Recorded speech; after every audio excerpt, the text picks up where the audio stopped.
Hello and welcome to a special edition of the Super Show. I'm your host, Walter Waddell, aka Dub Deuce 85 on all social media. We're covering the CFL 4-game slate that goes into Labor Day weekend for you, and then as Call of Duty Thursday CFB slate. So right now I'm going to fly solo for the CFL portion, and then we're going to bring our guy Pete on to help cover the 8-game Thursday slate. Lots of college football this week. We're grinding the showdown right now between UAB and Jackson State. Then we have that 8-gamer tomorrow. Then we have, I think, a 6 or a 7-gamer Friday, which we'll be covering, of course. And then we got the 2 or 3 different slates on Saturday with the pre-lock show Saturday morning. Lots going on. So football all the way into the weekend. Past that and Monday, I know there's no NFL, but still lots of college football, lots of CFL. If you're not a member with us yet, definitely consider it. Yourfielderschoice.com. We're running a promotion right now, still coinciding with the first week of college football. 50% off your first 2 months. So instead of paying that $50 price point, you're looking at $25 each month for the first 2. And that gets you access to everything, whether it's college football, NFL, when NBA comes around, MLB, CFL, esports, every single sport in DFS that you could possibly imagine make money at. We pride ourselves on niche sports. We are covering it, and that price point will get you access to it. And that's cheat sheets, top play articles, prize picks, breakdowns, wagering, Discord shows for members only, everything you need to be a successful player. So with that being said, we're going to jump into the CFL slate here, get that hammered out. Those of you who are still grinding the CFL with me, last week was a very good slate. Things worked out quite well. It's nice now that we're starting to slide into the first portion of the season and plays that starting to make sense to us are really working out. Michael Reilly ended up being 17% last week, and he exploded for 27 fantasy points. That was a play we were really heavy on. That helped us. Saved some room to late swap to Andrew Harris, who ended up playing. He was 11%. He'll obviously be higher on this week. Ryan Davis from Ottawa had a nice game at his price point. Lawler had a nice game. He seems to have, superseded Donovan Adams at this point as the number 1 guy. And then Mr. Josh Huff had another PPR, good game for us as well. So definitely a good slate. We're going to continue that. Hope to have another good slate here on the 4-gamer. Like I said, there's a game Friday, a game Sunday, and then 2 games Monday for Labor Day. So football all weekend long. Let's go. First game, Montreal versus Ottawa. Right now it's -6 for Montreal, a 42.5 over and under. Ottawa's defense has been taking this bend but not break, type of stance to the season. They haven't given up a ton of touchdowns, but yardage has been coming through big time. And we just saw last week with Ottawa playing against BC, and our guy Reilly, he lit them up for a big game. So they're giving up a lot of yardage. Vernon Adams has been struggling. I guess not technically been struggling, but last week was a bad game, only 12 fantasy points. The game before that against Calgary put up 23. I do think we'll see him pass a lot. I know they got stand back, don't want to run the ball, but Ottawa's been giving up a ton of yardage. Montreal is going to have to get in the 1-2 right now. People didn't expect that. So, they'll go on the shoulder of their guy, Vernon Adams, and he has the weapons, available to him to do some damage. So definitely looking at him. I think with the value we're going to unearth on this slate, paying up at QB just makes a ton of sense. 15 of 31 pass attempts last week is pretty bad, and maybe that'll keep his ownership a little bit low. But anytime you can face that Ottawa, defense that gives up a lot of yards, I think you're in good shape. Adams does have a dual threat upside as well. Further boosting his value. I think a 25+ point fantasy performance is in the works for him. Definitely not looking at the counterpart of this with Nicholas. Standback, I was a little upset with myself because I wasn't on standback initially, but then there wasn't anyone else to pay for. Luckily, I was able to still get Harris. Standback had a rough game. Ottawa's rush defense dating back to 2019 has been pretty soft. So if there was a game for standback to go off, it would be here. But there's so many good running backs in the slate. I think he's going to get lost in the shuffle. And then when it comes to wide receivers for Montreal, Lewis and Quan Bray are a 1K or more expensive than BJ Cunningham or Josh Wanke. Or Jake Wanke, sorry. I think that it would be silly to play either one of those. I do like Cunningham at 6'6" the most. The rest of the industry is pretty high on Wanke. I'm seeing him draw a lot of ownership there at 6'2".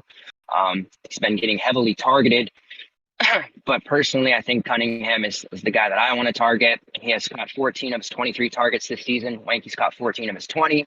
The top 2 fantasy scorers on the team. Pairing one of them with Vernon Adams just makes a little bit too much sense there for correlation purposes. And then for Ottawa, you're really not targeting anyone on this team. Except I look to go back to our guy Ryan Davis, who is only priced at 3-1 still. You know, he went down 100 after putting up 16.2 fantasy points last week, which are 8 catches for 70 yards. He also carried it 3 times for 12 yards. So they're getting Davis really involved. The price is just way too cheap. The algo must be completely missing on him, or they're just not paying attention to Ottawa guys. But he has caught 18 of his 23 targets on the season for 124 yards. Hasn't found the end zone yet. He has 5 carries on the season, and he's just being involved for PPR purposes. You know, we can sneak another 10, 12 fantasy points out of him at 3-1, thus paying up at running back and quarterback. We're going to be feeling pretty darn good about our build this week. So I am looking at going back to Ryan Davis and pretty much thinking of him as a core play, to be honest.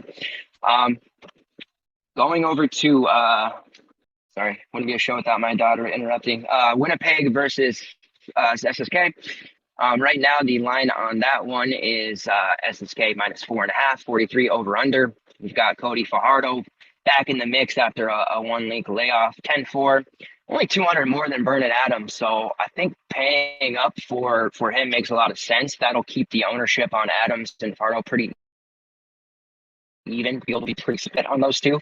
Fajardo's on Fajardo. You know, he's top 3 type scorer, cream of the crop.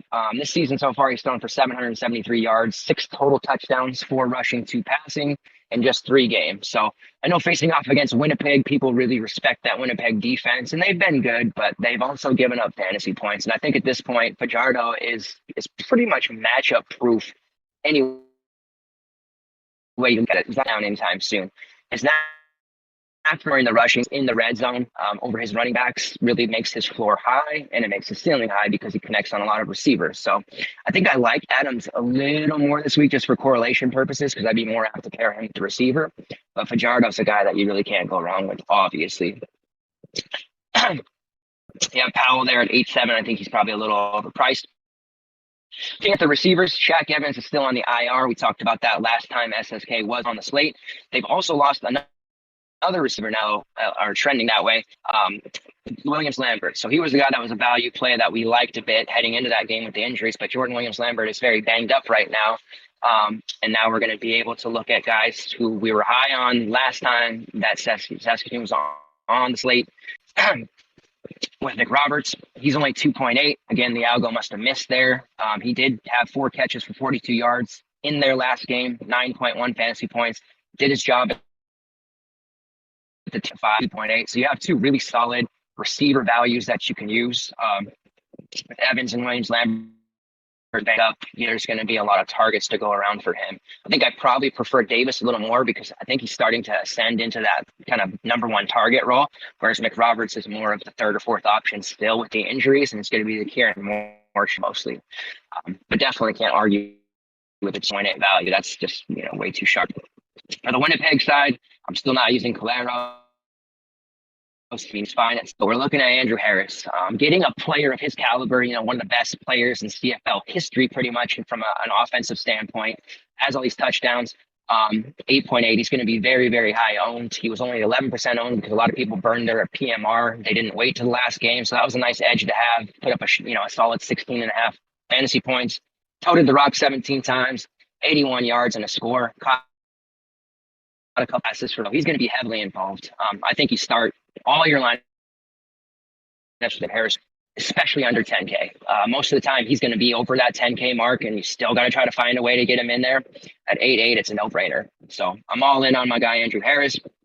And then looking at it, Darvin is there at 7.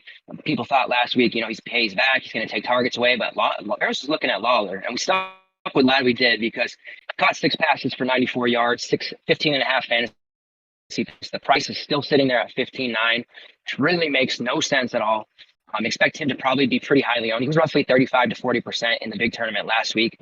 Targeted another 9 times last week, so he's really getting peppered with targets. He has 36 total targets, which is leading the CFL right now. It's not the name that everyone thought was going to lead.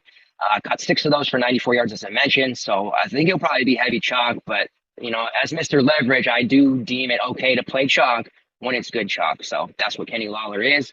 We'll be definitely using him quite a bit. I think receiver, like I said, is a spot to go cheaper at this week. Dembski is still questionable as well. Going to Toronto versus Hamilton. Right now, Hamilton is -2.5. We have a 44 over under. Man, there's a lot of people who are going to be on because his price is only 8K. And he's looking for. He didn't play last week because the game with Edmonton, canceled out, got postponed because of COVID. And then they didn't. They played less than week 3. So he had 23 for 32, 310, a touchdown on the ground as well. He did fumble the ball 3 times, but he put up 25 fantasy points. So I think people are probably going to chase Arbuckle, and I think he's better suited for PPP. But if he's going to be garnering ownership in the 20 to 30 range and pulling that offensive, I feel really good about this slate, to be honest, because I don't see him putting that kind of performance up again, especially with the running backs he has at his disposal. Speaking of which, John White's there at 8K. White, they both had the same carries. White and now DJ Foster, who was in the mix.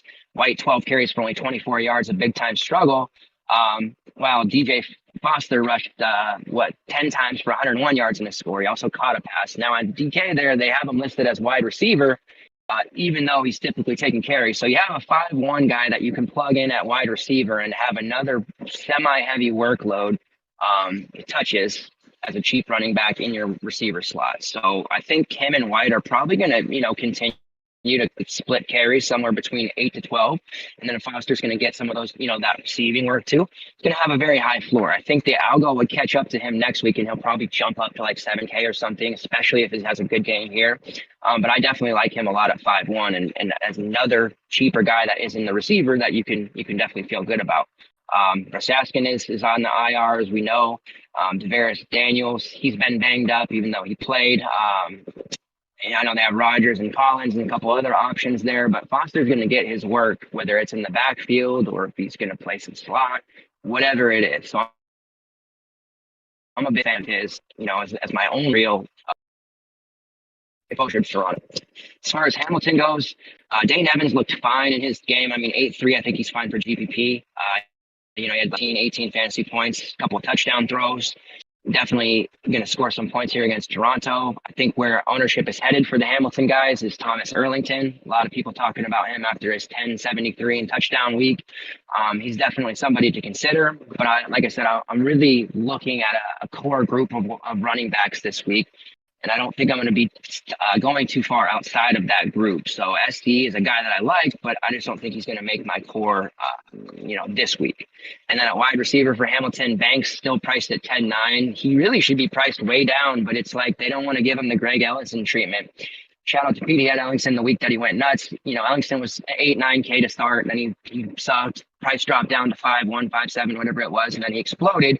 And that's really, where Banks should be, somewhere in that 6-7K range, because he's not an 11K player each week. See, he only had 5 fantasy points against Montreal the week before, and the week before that 14. So,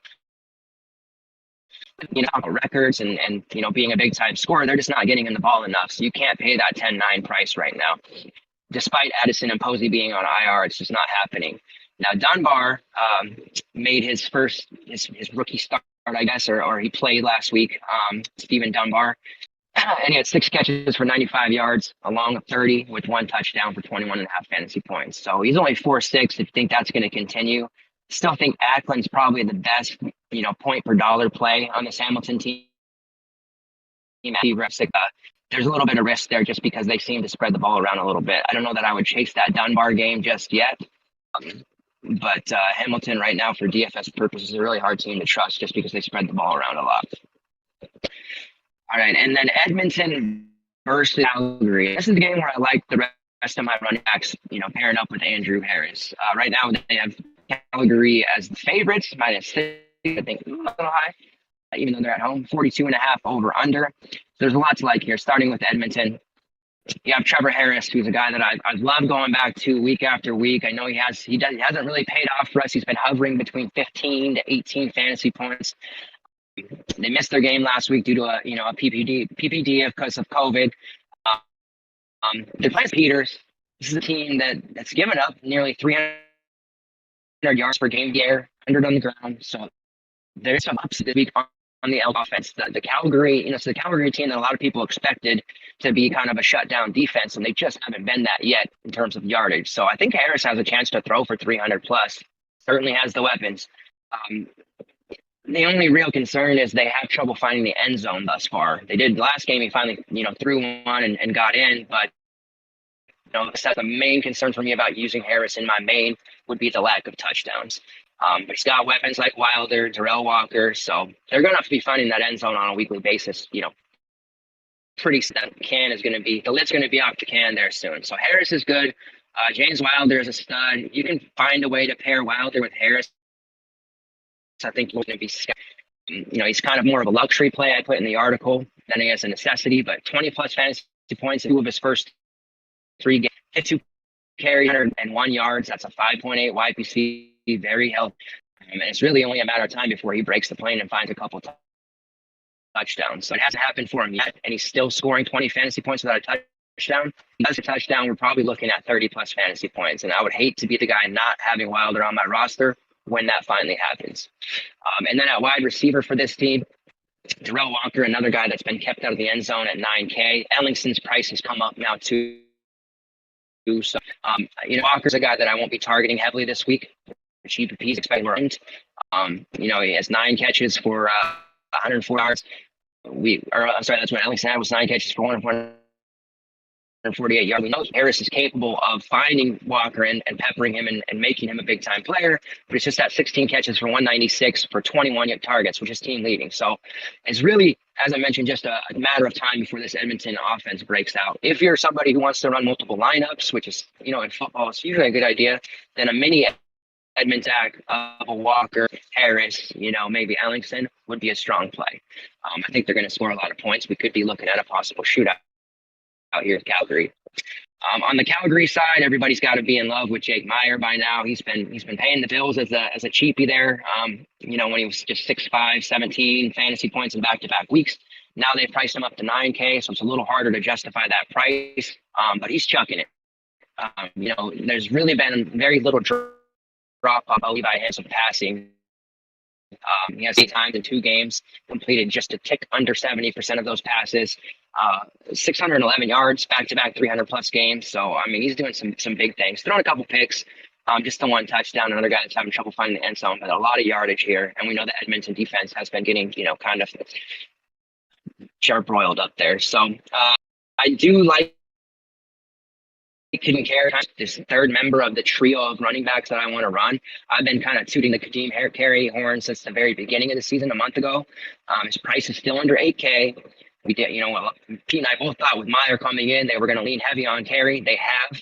He's 3 touchdowns, 3 catches, and 128 rushing yards in the past 2 games with Meyer the under center. So obviously he's getting the work. Anytime under 8K, I'm just going to keep plugging him in there. And people are starting to figure it out. His ownership was up in the 30s last week, which is a bit of, so, I would expect that to be somewhere between 30 and because he's a big time playmaker, and the Elks defense, as I mentioned, really isn't going to do anything to scare me from using Calgary guys. So if I could roll out Carey, Wilder, and Harris as my trio of guys, and one of those pay up at QB, and then value wide receiver, I feel very confident in my lineup to do some damage. And that's not the typical build because you see a lot of people paying up at wide receiver on these slates. Josh Huff is still in play at 5'8" for Calgary. He's really the only Calgary guy that I would feel comfortable using my main build. I've been using him a lot. I think he's pretty dialed in. There's been no drop-off in targets from him, from Bo Levi to Meyer. Meyer obviously values him as his number 1 guy. 6 catches for 92 yards last week, very strong. He's been targeted 28 times in 4 games.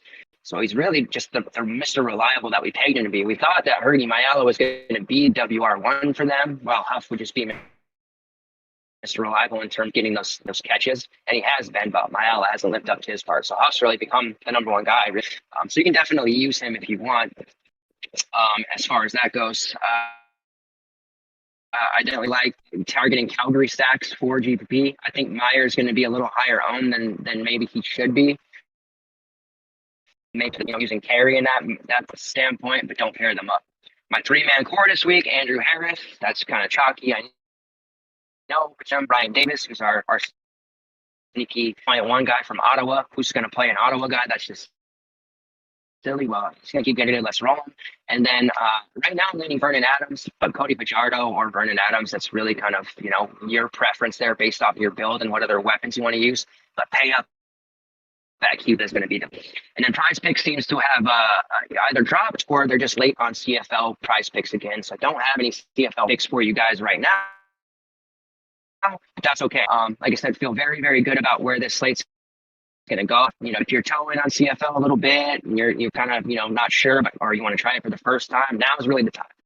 Last week gave us a lot of confidence. We're in the middle of the season now. We've got a good read on the teams, the players. There's some injury situations that we've read correctly, and superstar Andrew Harris is back. So CFL is going to be a money maker for us. Niche sports is how we eat around here, and we're going to continue that. So stick with us.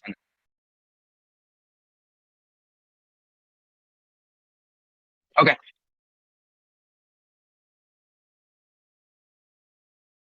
All right, sorry about that, guys. Just had the producer in my ear there. I gotta just before we're so that's gonna wrap up the CFL. I guess I've been lagging a little bit on my end, so I'm gonna reset my connection, and then we're gonna jump in and do the CFB show here. So just stick with us, guys, in the next couple of minutes, and we'll be back with the CFB portion of the show. Appreciate it.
All right, better.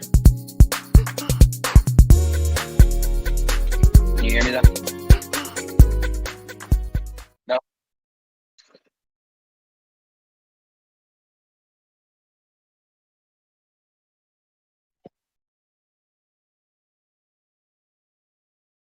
All right. Sorry about that, guys, for the quick pause there. Just had to jump back in with the better connection. I am joined by Pete now, who's my co-pilot on this CFB journey.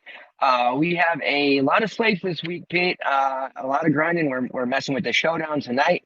8-gamer tomorrow, 6 or 7-gamer Friday, and then a bunch of slates Saturday. So, you ready to tackle this this Thursday slate here, middle of the week football? Yeah, it's game time, right? So finally we got some good DFS going, and we have what is this an 8-game slate? I was trying to count the games. I'm researching. It's 8 games, right? Tomorrow, yeah, 8 games. So Yeah. we got a showdown tonight. So which I think we're doing okay, I guess. But this whole depth chart issue is driving me crazy. Like I'm seeing some teams like Penn State already have an issue with depth charts. Some teams are, but then if you see, we're not seeing guys on depth charts, guys, and not on them on depth charts. So I don't know, it's maybe we can use that to our advantage this year a little bit, especially when we're keeping on it. So it's just it's tough, but that's college football, and we got to deal with it. Everybody's going to stay in position as we are. So let's get right to it. So you want to start what the Temple Rutgers game? Yeah. So we'll break down game by game. If you guys have questions, as always, feel free to post those on the right side of your YouTube chat. It's also a good time to say, hit that like button for us. That helps us within the YouTube Albo B scene and our more product scene for you. But yes, let's join into your favorite place from the Temple Rutgers. Jump things off. You know what? I actually like this game, even though the over/under is not crazy. And so it's kind of starting with Temple, and it's probably not. I mean, it's not going to be a huge number of DFS plays out here, but starting with Temple, Dewan Mathis, and he's coming over. I mean, he's the quarterback for Temple. Let me pull him up here. He's the quarterback for Temple. He's coming from Georgia. He's a big kid, 4-star. I think this kid's actually going to be a sneaky GBP play this week. He does have some dual threat ability. He was disappointed at Georgia. I think he played one game at Georgia last year when Daniels was out and didn't do very well. But at 4.9, you really can't go wrong, especially in GBPs if you're multi-entering. I think he's going to be throwing a ball, obviously, but they're going to be playing from behind. When you got Rutgers looking at 33 implied and Temple at 18 implied. So I don't actually mind at all Dewan Mathis as, of course, with GBP. I'm not saying play him in cash, but I kind of like that play. Now, the popular play for Temple is going to be Jaden Blue. He's only 4.7. Possibly even a cash receiver. I mean, if you put Jaden Blue in your cash lineup at 4.7, you can do a lot with the rest of your positions. There's a kid in 2019 had 144 targets. That's a lot of targets. And he's used to bad quarterbacks getting him the ball. I actually think Mathis is probably an upgrade from guys like Anthony Russo who transferred. So we may actually see a big season from Blue. And you can't go wrong. Like I said, can't go wrong at 4.7. We've seen big gains from him before. And this is a kid that's probably getting maybe 25% of the market share of the passes on this Temple team. So I like Blue a lot. I guess the main problem is going to be is Ken Mathis getting the ball. As long as Mathis gets in the ball, I think Blue at 4.7 is a near lock for cash, in my opinion. He did miss a little bit of time in the spring, but I mean, yeah, he missed his spring. He missed 2 games last year. I'm reading that wrong, but it said he had a huge 2019. Blues a lock. Now it's pretty much that's all I'm looking at Rutgers. I mean, for Temple, obviously you got Edward Sadie at $3,000. I'm kind of curious about him. He's listed as a starter. He carried the ball 19 times last year for 67 yards. He's never caught a pass yet in college. GVP only if you're multi-entering, but that's pretty much it. But I really like the Blue play. Now on the Temple side, Noah Virgil is, I think, a really good play also, especially at the price of 5.9. He definitely in play. The one thing about Vidral this year, he doesn't have to worry about somebody playing behind him. He doesn't have to worry about Arthur Sitkowski playing behind him or kind of breathing down his neck. I think Vidral is actually runs a lot better than people think. Temple last year gave up over 200 yards a game on the ground last year. So if Vidral can get loose, we could see a big game from him. Let me see. Now, I mean, with a 32 implied total of 14 favorites, I mean, you got him. If you get Vidal throwing 30 times, and he did that every game but one last year, 60% completion rate. And the rushing upside wasn't big last year, but I think it's gonna be better this year. And the good thing about Rutgers though is you know where the ball is going to. You got 3 returning receivers and a returning running back. So the nice thing is, we know the production is. You got Beau Melton, who's a stud, probably the top play on the Rutgers side. He caught 46 passes last year, 629 yards, 8 touchdowns, averaged 13.6 yards per catch, almost 20 fantasy points a game. And remember, he ended the season last year. He was actually pretty expensive. I think he's up to $7,000 against Nebraska. So he's down to 6.3 this week for week 1. Melton, if I have to rank them, I'd probably rank them Melton and then Vidral and then one of the running backs like Pacheco probably. But remember, we have an implied total with 33 points. You're going to come from somewhere. And I think it's pretty much going to come from 5 of these players. So Vidral, Melton, Pacheco. Who else we got? You got Jones. Most of these guys, I wouldn't say any of these other guys are DFS viable. Maybe Shameen Jones, but Crushank, GBP. But I guess if we're just looking at this for cash games, I'm looking at for this game, I'm looking at blue for cash and everybody else for GBP. With a little bit of Noah Bedrell and Beau Melton. What do you think? Yeah, blue. I mean, the point spread was at -14. Rutgers says so. Temple is going to throw the ball a lot. They got a better QB, as you mentioned. So, yeah, I like your blue call. Doesn't even project that. There's two sites really that you can look at for ownership right now. It doesn't even really project that highly owned. Yeah, I'm seeing that too. So, yeah, I think blue will end up, he'll probably end up garnering more as the day goes on, especially after we're done talking about it. You know how that goes. So, I think they might be under projecting him a little bit. I'm on board there. I love Beau Melton too, but his price is a little high to start out. But that's how I was even seeing Pacheco for Rutgers even higher owned than blue projected, which of course that's going to change though. I'm assuming. Yeah, definitely. I was just gonna say Beau Melton, who I usually like. We used him a lot last year. He was under 5K a lot. They're starting him out over 6.3K this time, and he is projecting like 10, 11, 12% owned, something like that. I think he's a good play. As you mentioned, points are going to come from that core group of guys. Even our sneaky value guy last year at one point, Shameen Jones, priced at 5-1. So they really priced guys up this year that were sneaks. So we're going to have to find some new sneaks, I think. But blue, definitely. I mean, in 2019, blue was, a big time receiver. He kind of, took a step back last year a little bit because what was it, Brendan Mack or whatever, but he had 140 targets, I think, back in 2019. So the guy's a stud. I'm all in on that one. Let's move over to UCF and Boise State. We have a close one here, 68 over under. So a lot of points projected to be scored, -1.5 for UCF. They have a new coach. I love Dylan Gabriel. We had been using him a lot last year. He's kind of higher priced this year, big time thrower. But with Malzahn coming in, them kind of bring their love for the run a little bit. So tell us how we're going to break this one down. Passings, I know people are worried because Boise State's passing defense was decent last year. It's Dylan Gabriel, though. But the price is up, and there's a new philosophy in town. How are you attacking this game? Because there's a lot of what if here.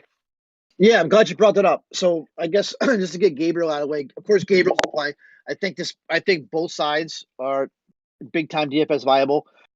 We're going to Gus Malzahn. Actually, Gus Malzahn actually just tipped his hand for running back. He didn't name a starter. Actually, he did name a starter this afternoon. So it's going to be Isaiah Bowser coming in from Northwestern. I was thinking it was going to be Johnny Richardson, but it looks like Bowser is going to get the first shot. I mean, you're probably still going to see a little bit more of a committee, but we do know from anything from Malzahn in the past, when he does get an RB1, he runs a piss out of him, like 20 carries. So are we going to see that from Bowser tomorrow?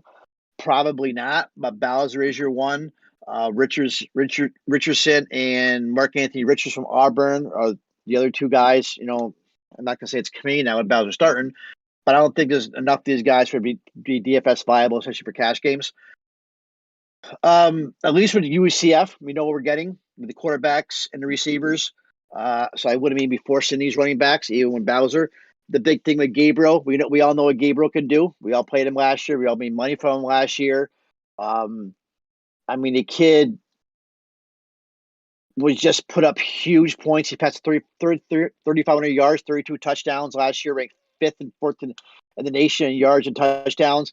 But I do think, though, with the way Malzahn is, he runs his quarterback.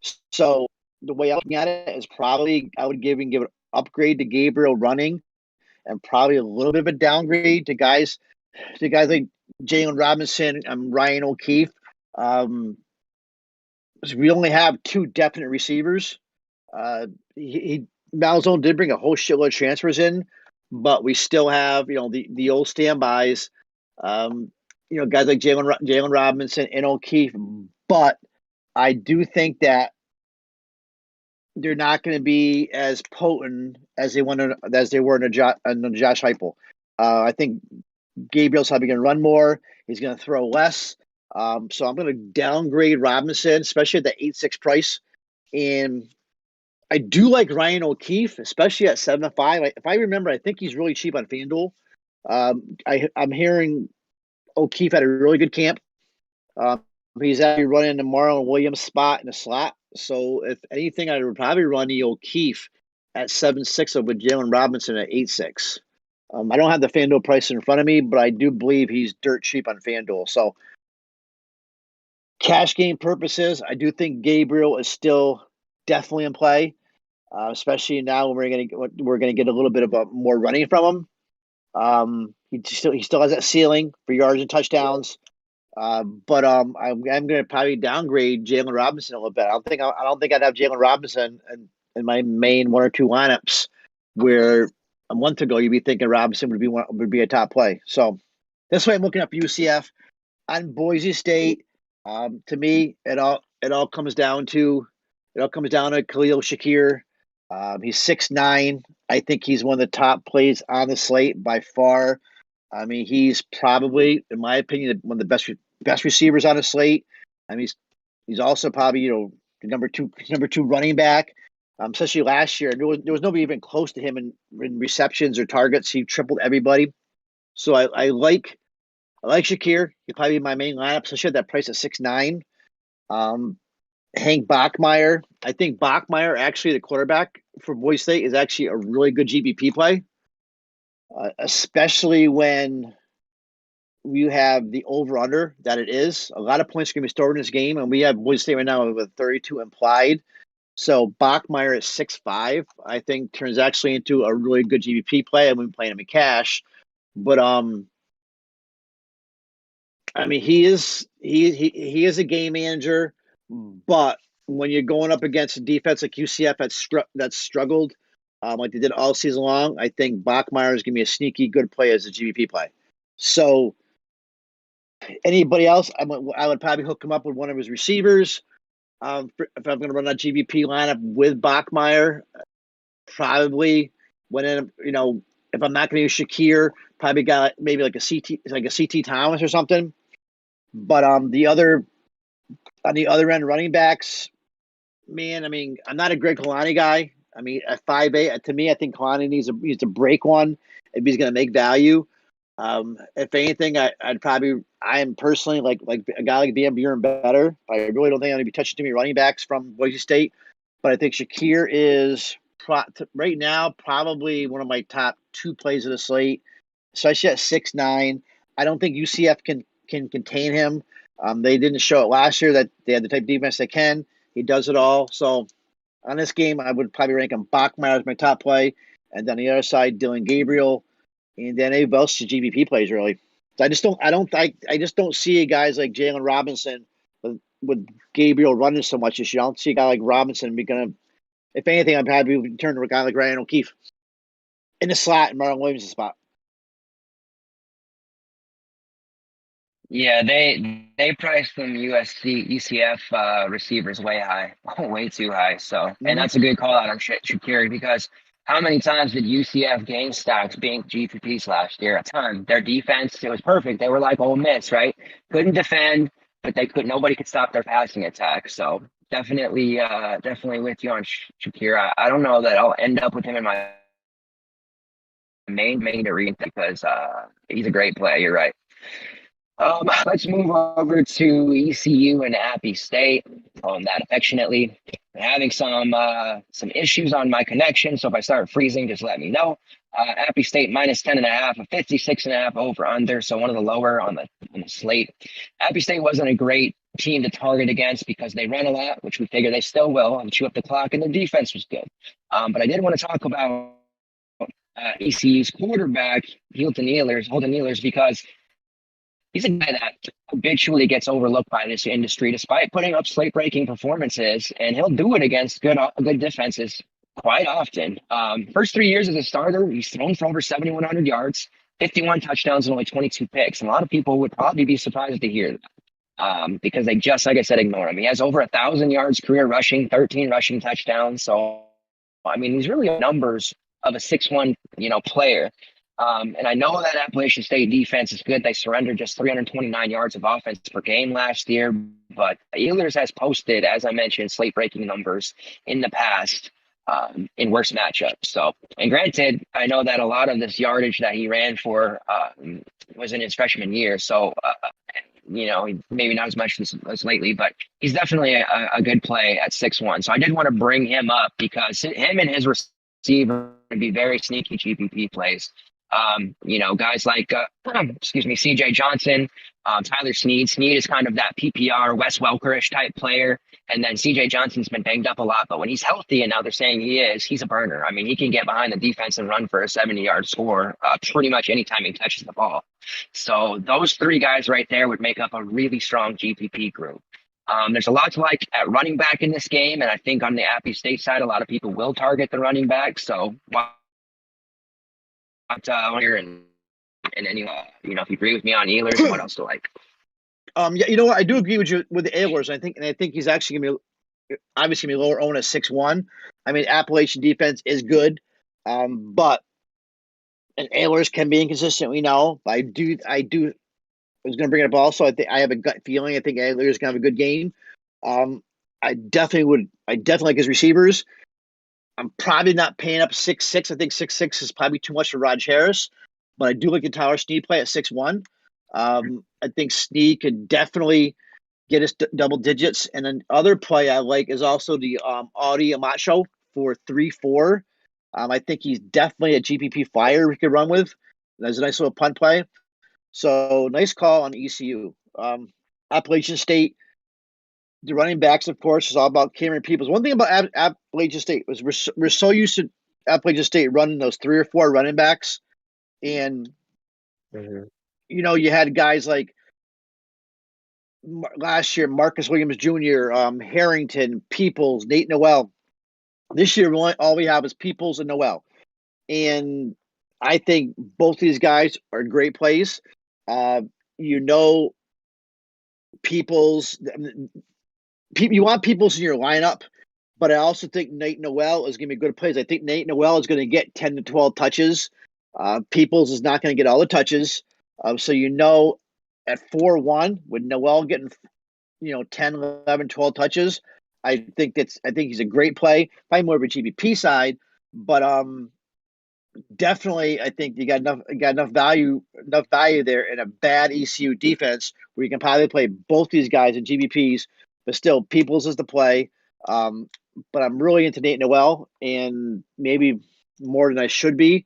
But I said, when you don't have guys like Williams here anymore and Harrington, and he was getting play then. There's only 2 of them now. You're gonna see a burn by both of these guys.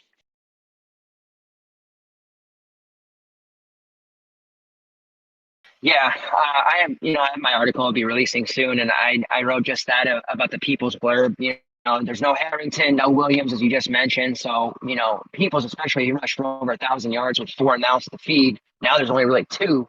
He's going to do some damage.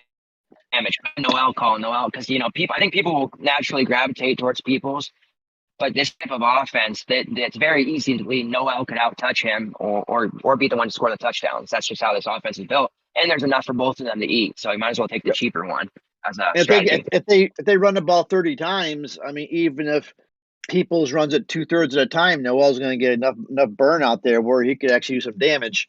I like to play using both these guys as GBPs. That's all I even really see on an Appalachian State side. I'd be using for DFS. I mean, I'm definitely not into the receivers like Corey Sutton and Thomas Hennigan. These guys. I mean, to me, it's all about the running backs. And I mean, Chase. I'm not even Chase Bryce is 5'7".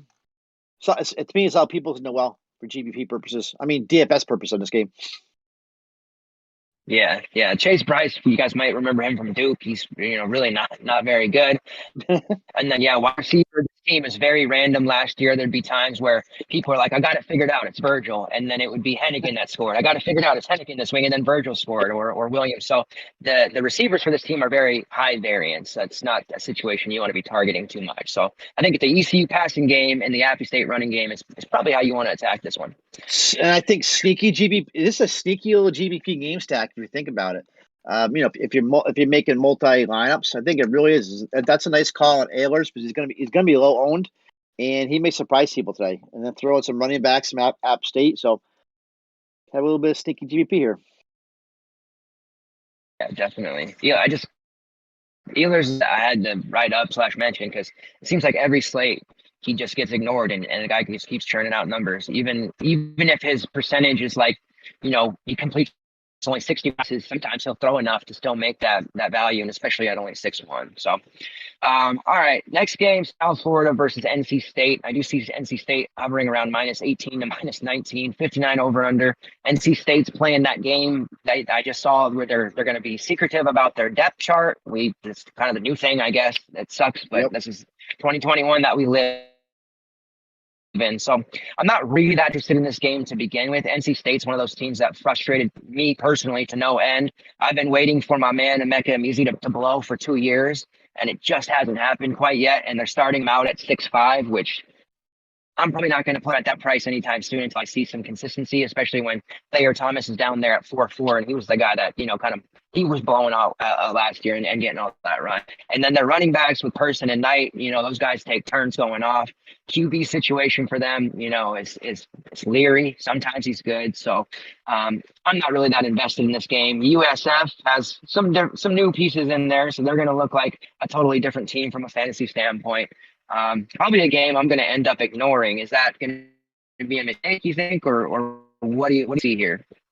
Yeah. So I mean, on USF's side, I'm pretty much the only guy I would even consider would probably be like a Kelly Joyner. He's only 4K, and we used Kelly Joyner a little bit last year, but he's the only guy I would even consider. And then at North Carolina State side, they're just so frustrating because I think Knight is a really good running back, in my opinion. I think he's 6'1". I think Donovan Knight is actually one of these guys who's going to be a better NFL running back than he was a college running back. God forbid he gets 15 carries. But no, I mean, they're still in love with Ricky Person Jr. They're going to use Person Jr. also. So I don't think you're going to get enough points out of Knight, especially in cash, to make a difference. I mean, he may see some short yardage touchdowns, something like that. But if Knight's not going to get the bell, he's never going to be a bell cow there. So if anything, he's a GBP only. So imagine if Knight got 20, 25 carries, it'd be crazy. I think Knight would be one of the best running backs in the nation. I mean, really. Yeah. But they have this love affair. They gush and cream over this Ricky Person Jr. And I just think you'll never see Knight run 20 times until he's in the NFL, and be pretty cool to see him in the NFL. I think he's that good of a player. And they got the same receiving crew that they've always had, right? With Emezie, seemed like he's had good games, but there's other games like he hasn't blossomed. And Thayer Thomas, seems like Thayer Thomas has been there forever since they started playing DFS. So it seemed like I've been playing him, right? But I do think for GPPs, the Devin Leary. Remember, we got a 39.5 total here, so I think nobody's going to play Leary as receiver. So I do think you may catch a nice, maybe lightning a ball with Leary and some of these low on receiver GBPs. Maybe running Thayer and Emezie there, because we've seen games that Emezie go off right before. So something if you're multi-entering, I would definitely run that, a Leary, Emezie, and maybe even a Thayer, probably just one of them. But man, give Knight the ball and let him run, and we're never going to see it in college. I think we're past that now.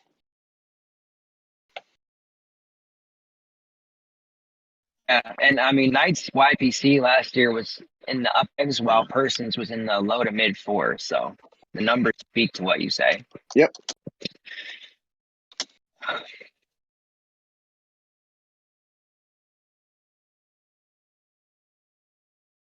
Did Walt just cut off?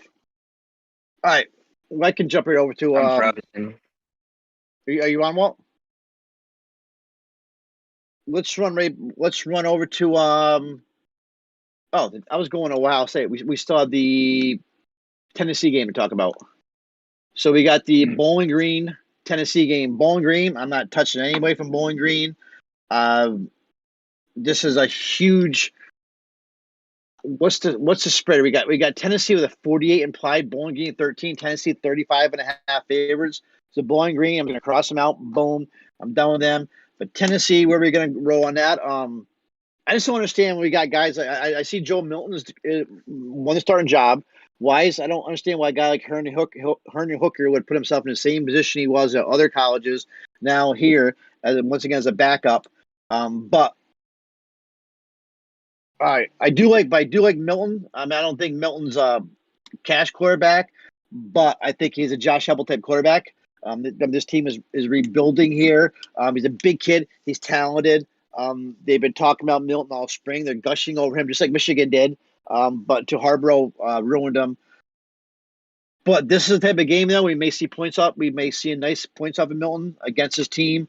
They're huge favorites. How deep in the game is the Tennessee starters going to go, though? So, to me, Milton becomes only a GPP play. If anything, I would hook him up with a nice. I really see a nice GPP combo with a Milton and a guy like Jalen Hyatt at 7-1. That's probably all. In running backs, we do know that. What do we have? We have Tyon Evans and who's small, Jabari Small, and we do know that Josh Heupel likes to rotate the piss out of his running backs. We saw that at UCF. So the running backs are in play for me. So anything from this game is a GPP call with like Joe Milton and then maybe like a Jalen Hyatt combo, but no cash, especially with the huge spread. You agree? Yeah, absolutely. Sorry, I'm having connection issues and my kid keeps bothering me. So why don't you? That's all right. We didn't have to talk about any more Bowling Green, Tennessee. We can run right to Ohio State, Minnesota. This is a weird one now. We got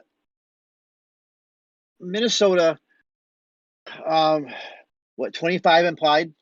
We have Ohio State with, I think, a 39 implied. So I guess talking about Minnesota first, right? Minnesota is one offense guy. It's all about give the ball to Mo Ibrahim. He's a great running back. He's even with when they're they're 2 touchdown underdogs.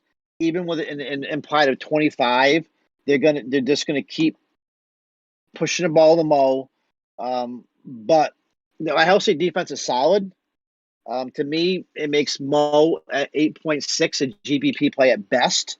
I think this, especially with the salaries, are enough here where you can probably play him. But I think the Ohio State rush defense is much better than their pass defense. So I said it makes him a GBP only for me. Ohio State does give up. They did last year a ton of yards to receivers. So maybe a Minnesota receiver, but there really isn't anybody on the Minnesota side I would be looking at for receiver because Chris Autumn-Belts has been hurt, right? I'm not sure what his status is right now, though, but I know he's been out most of the fall. So there's really nobody else you can run to, like a Daniel Jackson. Tanner Morgan, I sure saw you run him as a quarterback. So on the Minnesota side, it's all Mo Abraham, and I think he's a GPP at best only. I wouldn't be going any farther than that, even if he's going to touch the ball 25, 30 times. Yeah, and we used to be all about Mo Ibrahim a year ago, but yeah, that's going to be a tough spot to pay that 8.6 for him initially. Because we've seen him get 30 touches and then average like 2.9 YPC, so no guarantee there. There's going to be a lot of ownership in this game, though, because Ohio State is such a household name and a casuals play. So, Stroud at 8K looks pretty chalky. Myron Williams looks pretty chalky at 5-1. And then, at wide receiver, maybe that's where you can, find some differences because pricing on these guys is all over the board and they're all going to be involved. So how much ownership in this game do you personally see yourself having? I wouldn't. Minnesota, I'm not touching. On the Ohio State side, they're going to be popular. And I think, we could talk about Ohio State all day here. And I don't know how you feel, but I think that CJ Stroud is probably going to be a better play than people think. I mean, everybody's talking about he wasn't a runner in high school and all that, so he's not going to be a runner here. Of course, he's not Fields, but I do think that he's got a better chance of having a big game with this trio of receivers than anybody else, and I think he's going to run more than high school. He's going to benefit with these guys, the receivers. I mean, he's not Fields, not going to run for 100 yards, but I definitely think Stroud is in play. I do see on running backs, Myron Williams is the lead back for now. I mean, he's like the 1A to Teague's 1B. GBP plays only. I mean, eventually they're both not even going to be talked about here with the kid there. But I think that for tomorrow game's purposes, I won't even be talking about Ohio State running backs for cash. But I do like Stroud on the receivers end. Everybody's talking about Olave because he's cheaper than Garrett Wilson. But Wilson is now actually out wide. So maybe we don't know how good of an arm Stroud has yet. So maybe he's a better play with Stroud's weaker arm. But one guy I think is going to be a really sneaky play tomorrow, and he's actually cheap, is the kid that's playing in a Wilson's old spot. Is, oh my God, I just drew a blank on his name. Jason Smith. Jason Smith the Beer. Yeah. At 5'3". So I really think I'm assuming he's gonna be a sleeper. But I guess I'm not. I guess I'm wrong. I'm seeing like 11% ownership right now. So I guess I'm not the only one that's been seeing this. But the kid's in a slot, which is Wilson's old spot. We're gonna probably see his name a lot more than Wilson this year. So I mean, Minnesota doesn't match up well at all at Ohio State with the receiver. So I'd probably, at the end of the day, though, I'd probably still rank him with Olave because he's so much cheaper than Wilson. But don't sleep on Smith and GB at 5'3". I mean, definitely in that slot position, the old Wilson job. Yeah, and if you're running multiples, if everybody's got that same idea, like you said, maybe you do run some pay up here at Wilson lineups. If you get him lower owned, because we know his touchdown, upside in this offense. But yeah, right now it looks like Stroud's projecting to be super high owned out of all the QBs, like second or third. So we'll see. So in your opinion, is Stroud like a top 2 quarterback if you want to say it like this in the cash? I'm not sure. I'm not the best to ask. Yeah, I was gonna say I'm not the best to ask numbers, but I think the Eastern Washington kid. No, I don't think so. I mean, I think because there's too much unknown. People are just assuming he's gonna step in and be Fields right away, and he could be very well. But that 8K looks cheaper than it probably is because you got like 9-1, Gabriel there, or 8-3 Milton, which is laughable to me. So it looks cheaper than it really is. 8K is a little more expensive than people probably realize. All right, so we got 2 games left, yeah? Yep. Cool. Eastern Washington versus UNLV. I've got a 67.5. Got a very strong game. -3.5 UNLV. This is a game I want to be targeting extremely heavily. And as my write-up, it's just about done. I should be able to post it tonight. I have a lot of guys written up here. I may end up being chalky. And it starts with the quarterback, Eric Verrier, 5.2. This is a blatant misprice, right, Pete? Yes, totally agree. I mean, 2019, a kid threw for almost 4,000 yards, 30 touchdowns. And I think that people, and that's what I love about the West Coast, those late games, right? Because I think that people are just going to not totally disregard him, but I don't think he's going to catch. Well, yeah, I am seeing a lot of projected ownership here, so maybe I'm wrong. So continue. The kid's good, though. Yeah, no, for sure. I mean, he's going to be, it's stupid because at 8-game slate, we're going to be looking at 60-70% ownership, but it's not the kind of, it's not the kind of thing you want to fade. You know what I mean? So him for sure. And then Charles Williams from UNLV at 5.9. He was a go-to play for slate last year, 18 plus carries a night. He's not the type of slate breaker you might think, but at this price, he doesn't need to be. 15 and 22 fantasy point floor. I'm on Barrier and Williams. Both look pretty chalky. So who else do you like in this game that might be a little less chalky that we can target? What about Kyle Williams for UNLV? I mean, see, he hit 100 yards twice in his last 3 games last year. Uh, we do know, UNLV scores most of their points on the ground, but I mean, he had 23 receptions over those last 3 games.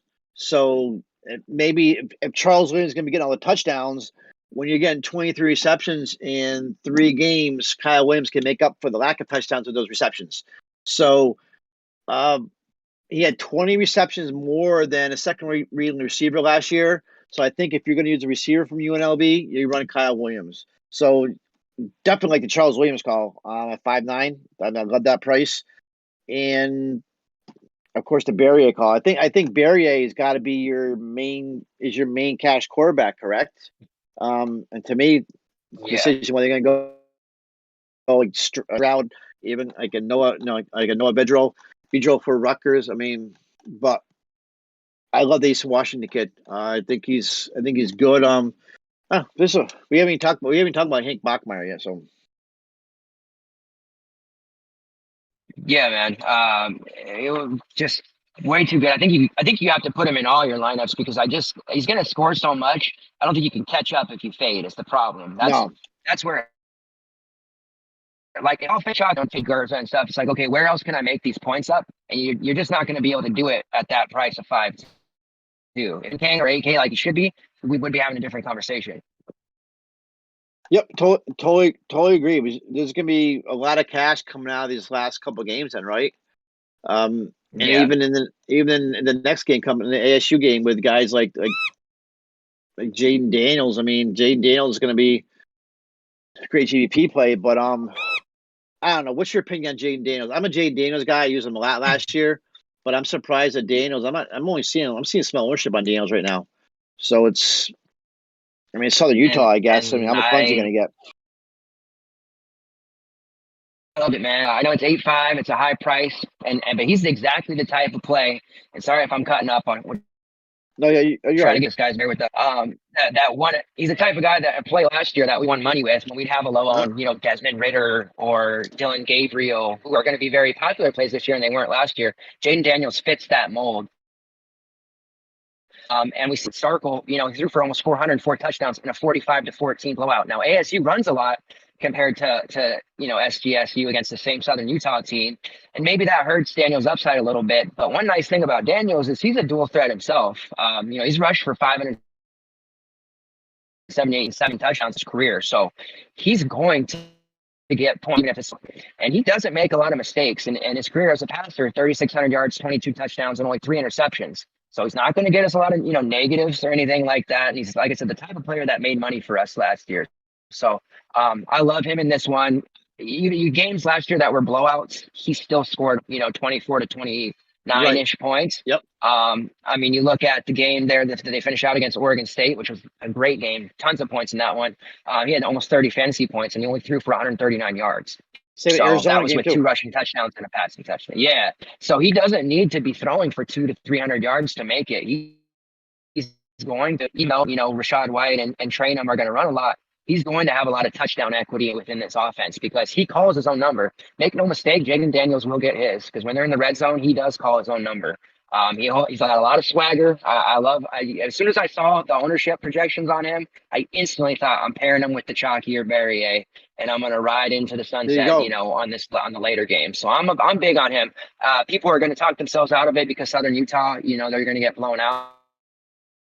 But it won't be till much later. And if Starkle was able to throw for 404 and 3.5 quarters, then I could see Daniels doing similar, not necessarily passing. So I'm on him. What about the running backs? If anything, Daniels is still a cash play. I mean, his ceiling is heavy capped a little bit because we don't know how deep he's going to play, but he's still a cash play. And I don't know, man. These running backs is tough right now because you got Rashad White a 7K. The problem is though guys like White and then you got Chip Trainum in there too, right? These guys I guess White first. I mean, you see, he finished up at 291 yards and 23 attempts in his last two games last year. So we know he's explosive. We know he's a good receiver. Out of the backfield, he does everything. I think actually White. The more I'm looking at it, White's probably actually a real good play at 7K. The more I'm thinking about it, because when he's going to do the same thing Mo Ibrahim is going to do at a hell of a lot cheaper price. So I kind of like Rashad White. The more I'm looking at stats now as we're talking, I probably like him more than I did an hour ago. So, that's I not to change the subject, but I do like this Andre Johnson though at only 3K as a receiver. Because I think he's on the depth chart right now as a number one, right? So it's not going to take much for him to pay off. It's not going to take much for him to pay off. Where we do need, these guys are splitting. I mean, we know it's a two-headed monster there, the running backs, where they're probably need to score a touchdown to make value, but it's not going to take much for a guy like Andre Johnson to make value as a receiver. So maybe we run Johnson more and flexing a guy like Rashad White. But I still think White's price though. I still think you probably have to run him though. 7K still probably too cheap for Rashad White. I think, right? Yeah, and he's not drawing a lot of ownership either because people are gravitating towards Peoples, Myron Williams, who else? Charles Williams, Mo Ibrahim, even the Dennis Merritt kid from EW who we didn't really talk about. He's at 4.9. He's going to be playing a lot because there are other. So yeah, I mean these ASU guys with are just way out there too, right? too low. Yeah. It's so I mean White at 7K is just I mean it's a dream matchup. He's going to get a lot of work. Him and Daniels are going to do some serious damage to the point where I don't mind pairing. This is one of the few times where I would be okay pairing a QB with a running back. And White gets most of the receiving work too. Trainum doesn't really get the receiving work. So White, he's going to catch well. A YPC of 10 last year, by the way, only 4 games, but still that's impressive. The Southern Utah guys, did any of them interest you, knowing that ASU's defense gives up points? Not really, right? All right. No, and you know more. You know these guys more than I do. So if anything, it would probably be a guy like a Brandon Shanks, right? I mean, he's only got is probably GPP worthy. At 3.9, the receiver. I mean, he's the only one I probably even think about. I'm sure I wouldn't be playing a guy like Justin Miller, so quarterback. So no. It's a weird slate though, actually. So I'm thinking about if there's locks and core plays in this slate. And there's a couple of guys I think I haven't even made a lineup yet, but I'm curious how my lineup's going to come out now because I'm liking Rashad White more than I was when we started the show. So, yeah, I probably like too much of this ASU offense myself. I mean, even you mentioned Johnson is good, and then the guy during the Pac-12 preview show that I really liked LV Buckley Shelton. He's only 3.9, and he's been the word out of camp is he's been one of the sure-handeds outside of Pearsall. He's been really sure. He hasn't been dropping the ball. Daniels has been looking his way. Every time that they throw it to him, he catches it. So I kind of like Shelton at 3.9 too. I think there might be a need to get, sprinkle out your ownership on ASU throughout if you do 20 plus lineups. Just rotating through those receivers because one of them can have a really big game, I think. Yeah, you can't put all your eggs in one basket. Andre Johnson and Monkey Shelton is going to be the one to come in and catch touchdown. So I think we're on prize picks now. All right, let's roll it. Yeah, definitely. All right, so what are some of the prize picks plays that you have, I guess, jumped out to you initially for this Thursday slate? Is there any even up? Just see if there's some. I'm looking at it now. It's up now. Man, I don't. Okay, here's one on Mo at 115. You take an under on that. That's a tough one, but Mo's going to touch the ball 30 times. This is the first time I've actually really seen the board. So all right. So the Noah Vidrell 185 over passing yards, I would probably roll with. Yeah, that's kind of low. Take the Noah Vidrell over. Let me see, receiving yards. I said this just came out, so this is a lot. This is new to me. Beau Melton, 77.5. I like Vidrell. Probably. I'd probably take the under on Jalen Robinson, 95. Especially when a guy like Chris Olave is 92. That's receivers. Let's look at rushing yards back to. I like too many running backs anyways. Rachaad White, 85.5. Rachaad White, take the over, 85.5. And that's probably it for now. I would really have to look these over good. I'd probably take a Beau Melton. He's only a half prop for receiving touchdowns. I think Beau Melton should score. If anybody's going to score, it's going to be Beau Melton on that team. So, yeah, Beau Melton over 0.5. So, Melton's my favorite over 0.5. Obviously, I like Rutgers here. I didn't realize it. I like the Noah Vidrell over 185. And what was the other one I liked? Probably the two main ones. Walt will have in his article. I have Jalen Robinson under 95. That's borderline. But yeah, that's probably what I have for now. So I think we lost Walt though. That's Prize Picks. We'll have more out in the article tomorrow. If anybody else have any questions, anybody that's watching live, I'm sorry for the technical difficulties. We will get that taken care of. But it's Wednesday night, so we actually have a show tomorrow night for the main slate Saturday. That's like our main show tomorrow night, 9 p.m. We'll get these issues taken care of before that, and then we have a slate Friday and Saturday morning show. There's a lot going on. It's all college football now, along with MLB, WNBA, everything else. So stay tuned. So next show is tomorrow night, 9 p.m. for the main college slate for Saturday. All right, that's it. Thank you, Mickey, to our producer. Walter's already out of here from his technical difficulties. We'll be back tomorrow. Thank you.